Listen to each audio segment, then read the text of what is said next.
ሰግጥ ፈምስ መሰገጥ ምን ማለት ነው በሸሪዓ በቃል ትርጉሙ ባልግ ድንበር እለፍ ሰውን አትስማ ብልግና ማለት ነው ይሄን የሚያይ ወጣት ይሄን የሚያይ ማህበረሰብ ዝም ብለን ካለፈን አላህስ ምንድነው ምለን በሚዲያ ወጥቶ ለመታወቅ ሰው ልጅ መባለግ ትውልድን የሚገል ተግባር መፈጸም ንግግር መሰራጨት አለበት ወይ በሸሪዓችን እኮ አላህ በአንድ ወንጀል የፈተነህ እንደሆነ وإذا بليتم فاستترون مستتر ነው ያለበት መደበቅ ነው ያለበት يقول النبي صلى الله عليه وسلم كل أمتي معافى إلا المجاهرين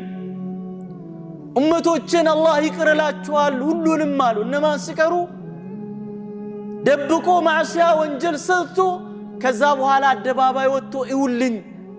ብሎ እንደ ጉራ ያንን ወንጀላቸውን የሚነዙ ሰዎች ሲቀሩ አሉ አላህ አፉ ይላቸው ማለት የት ነው ያለነው ተላላቅ የሚባሉ በእድሜ የገፉ ሰዎች እንኳን ቆሞ እዛ ቦታ ላይ ለዛ ሲያጨበጭቡ ስታይ ብዙ ሙስሊም ወጣቶች እዛ አይነት ትሬንድ ውስጥ ገብቶ ስታይ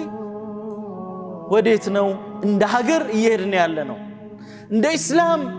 ስነ ምግባርኛ ትልቁ ቁንጮ ጉዳያችን ነው الرسول صلى الله عليه وسلم من دنيالوت إن من أحبكم إلي وأقربكم مني مجلسا يوم القيامة أحاسنكم خلقا كان يزند كرب بوتا قيامة كان متهونوت أنا يزند توداجات شوالو ملكام سنة مقبار يالو سوال